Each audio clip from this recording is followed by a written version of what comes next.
এই বিয়ের পরেও সিঁদুরদানটা ভালোভাবে হয়নি, নাকে পড়তে হবে। হ্যাঁ, কি ভাবছো আমি এত বিয়ে বিয়ে কেন করছি? আমি কি তাহলে সত্যি বিয়েটা করেই নেবো? তো চলো ভিডিওতে সেটা আগে বলছি। তো কি আর বলবো, শুরুটা হয়েছিল আমার মিররের সামনে সেলফ অবসেশন দিয়ে। হাই রে, এই হলো আমার অগোছালো ঘর। ডোন্ট মাইন্ড, একটু সংসারী হই, তারপর আবার গোছালো হয়ে যাব। এখন আসলে আমার একটা শুট আছে যেটা আমি সাডেনলি লিখি আর করে ফেলি। তো এই ভিডিওটা ছিল অনেকদিন আগের, আর সেদিন চলছিল ডে 17। আর সবকিছু সেট করে প্রথমে শুটটা কমপ্লিট করে ঝগড়া শুরু করে দিই। আরে না, এটা রিহার্সালের বিহাইন্ড দ্য সিনস। এটার মেইন ভিডিওটায় তোমরা অনেক পরিমাণে ভালোবাসা দিয়েছো, সেই জন্য thank you so much. Basically নন্দনদা আমার বাবার রোল প্লে করছে এই ভিডিওটা, আর ওকে একটা মাফলার আর একটা বাবা জামা জোগাড় করে দিলাম। যদিও এটা আমারই জামা, আর আমার জামা প্যান্ট একটুখানি ওল্ড ফ্যাশনই হয়। যাই হোক, তো দ্বিতীয় শুটটা হয়ে গেল কমপ্লিট খুব শান্ত মাথায়। তারপর স্নান খাওয়া দাওয়া করতে করতে হয়ে গেছিল অনেকটা বিকেল। সময়টা দেখো। তারপর আমি পড়তে পড়তে অনেক ক্লান্ত হয়ে গেছিলাম, তাই 2 মিনিট পরপরই চোখ লেগে আসছিল। দিয়ে হঠাৎ ঝপাং করে উঠে পড়লাম, কারণ না উঠলে আমি আবার ঘুমিয়ে পড়তাম। যাই হোক, তো তারপর ইউটিউবের ছিল একটা শুট। যেহেতু প্রথমবার যেই শুটটা করেছিলাম সেটাই কিছু টেকনিক্যাল প্রবলেমস আসে, সেটার জন্য আবার সেই শুটটা করতে হয়।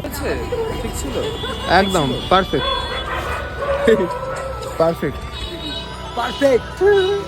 এই যে এখন পরবর্তী টেক নেবে কি নেবে না সেটা জাজ হচ্ছে এখানে। ও হচ্ছে আমার মাইন্ডসেট পরে বসে বসে। আবার হবে। এই বিয়ের পরেও সিঁদুরদানটা ভালোভাবে হয়নি, নাকে পড়তে হবে। হ্যাঁ, ব্রাহ্মণমশাই, আপনার এক্সপিরিয়েন্স কেমন দাদা? Experience is so good. আজকের ভিডিও শুটটা দারুণ হচ্ছে, মানে আমার বেসিক্যালি খুব ভালো লাগছে আজকে করে শুট।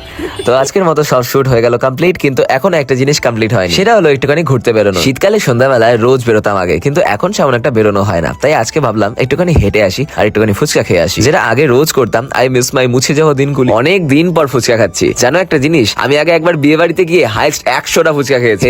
এই ট্যালেন্টটা কিন্তু সিক্রেট, আমি তোমাকেই বললাম। তোমরা হাইস্ট কটা ফুচকা খেয়েছো সেটা কিন্তু কমেন্টসে অবশ্যই জানাবে। সবকিছু হয়ে গেল আমার এখন কমপ্লিট, আর আমি এখন ভালো ছেলের মতো বাড়ি ঢুকে যাবো। দিয়ে কম্বল মুড়ি দিয়ে আরামসে শুয়ে পড়বো আর আদরের সাথে একটুখানি খেলবো। তো আজ আসি, কাল দেখা হচ্ছে নতুন কোনো কন্টেন্ট বা কোনো একটা ব্লগ নিয়ে। যাও ঘুমাও, ফোন ঘেরো না বেশি, আর স্নান করে নিও। টাটা।